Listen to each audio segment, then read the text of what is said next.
Today is August 11th. Welcome to Big Book Daily. My name is Rob. I am an alcoholic. It is a thrill, honor, and joy to be here with you today as we journey through the Big Book of Alcoholics Anonymous and the 12 Steps and 12 Traditions.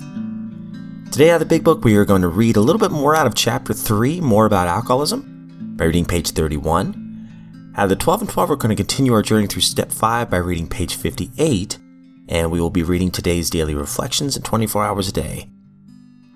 So with that, I hope you all are doing well this morning, my friends. We've been given a brand new set of 24 hours. That's always a good thing. Clean slate.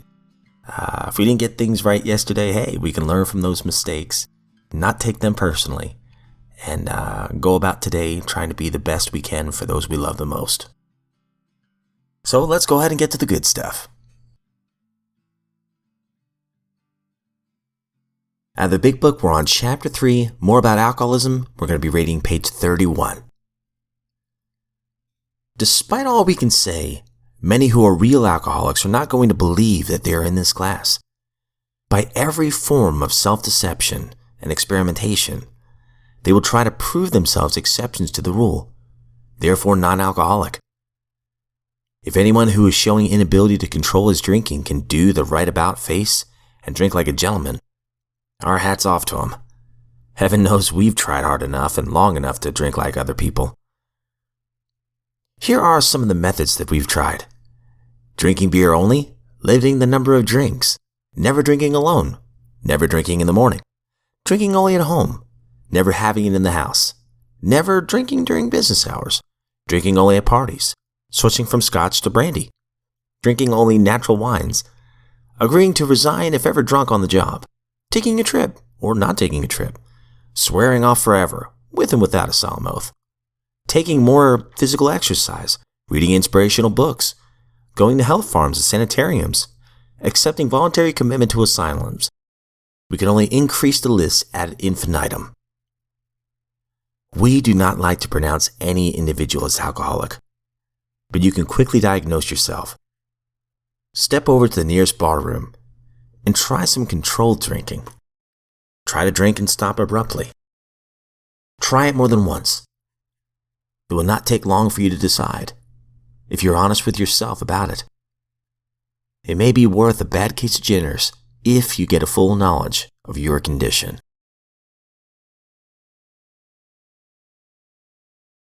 Moving on to the 12 and 12, we're on Step 5. Admitted to God, to ourselves, and to another human being the exact nature of our wrongs. And we are going to be reading 58 today.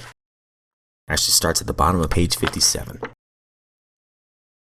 This vital step was also the means by which we began to get the feeling that we could be forgiven, no matter what we thought or done. Often it was while working on this step with our sponsors or spiritual advisors that we first felt truly able to forgive others, no matter how deeply we felt that they had wronged us. Our moral inventory had persuaded us that all-around forgiveness was desirable, but it was only when we resolutely tackled Step 5 that we inwardly knew that we'd be able to receive forgiveness and give it too. Another great dividend we may expect from confiding our defects to another human being is humility, a word often misunderstood. To those who have made progress in AA, it amounts to a clear recognition of what and who we really are, followed by a sincere attempt to become what we could be. Therefore, our first practical move toward humility must consist of recognizing our deficiencies. No defect can be corrected unless we clearly see what it is. But we shall have to do more than just see. The objective look at ourselves we achieved in Step 4 was, after all, only a look. All of us saw, for example, that we lacked honesty and tolerance, that we were beset at times by attacks of self-pity or delusions of personal grandeur. But while this was a humiliating experience, it didn't necessarily mean that we had yet acquired much actual humility. Though now recognized, our defects were still there. Something had to be done about them. And we soon found out that we cannot wish or will them away by ourselves. Daily Reflections, August 11th. Removing the ground glass. The moral inventory is a cool examination of the damages that occurred to us during life and a sincere effort to look at them in true perspective. This has the effect of taking the ground glass out of us, the emotional substance that still cuts and inhibits. As Bill sees it, page 140. My 8th step list used to drag me into a whirlpool of resentment.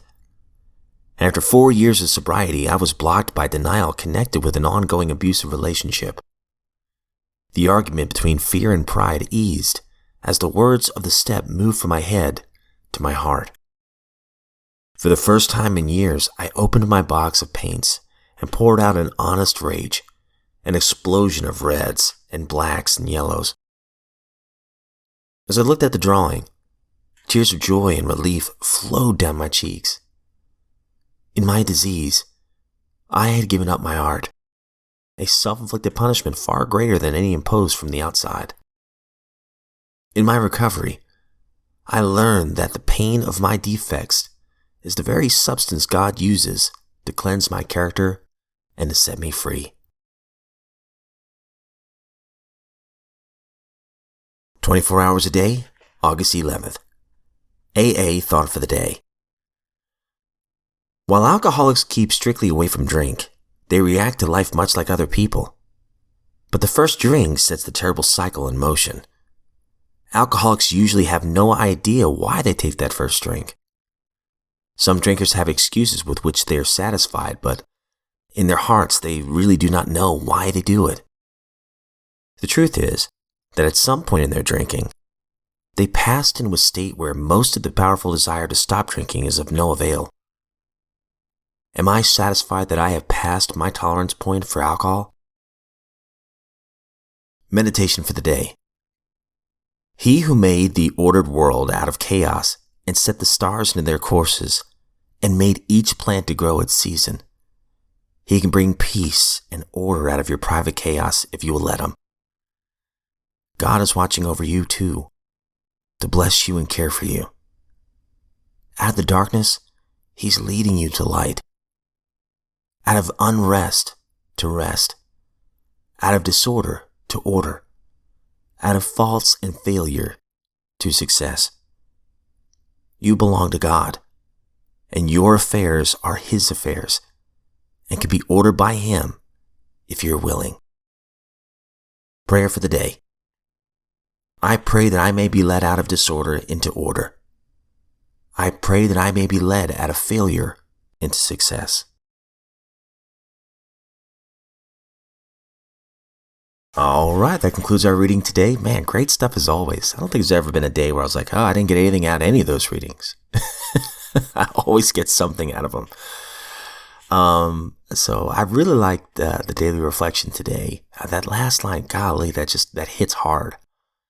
In my recovery, I learned that the pain of my defects is the very substance God uses to cleanse my character and to set me free. Let that sink in, Rob. The pain of my defects.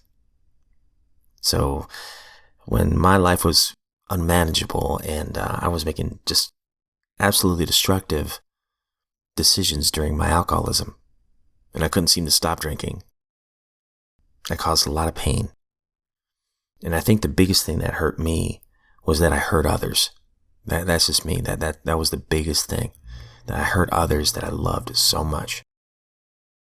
And then, even in early sobriety, because I hadn't done the steps yet, I started to replay that pain, to re-feel it over and over and over again.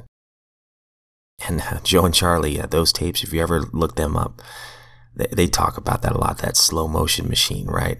That resentment machine. Great tapes. If you've not heard them, they break down the entire big book. They have a workbook that comes with it. It's great stuff. But anyway, for the longest time, that pain created so much shame and self-hatred, right?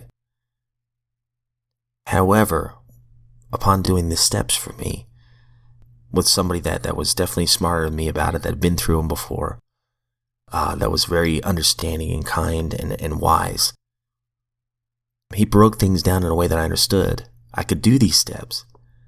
And that pain eventually turned into healing.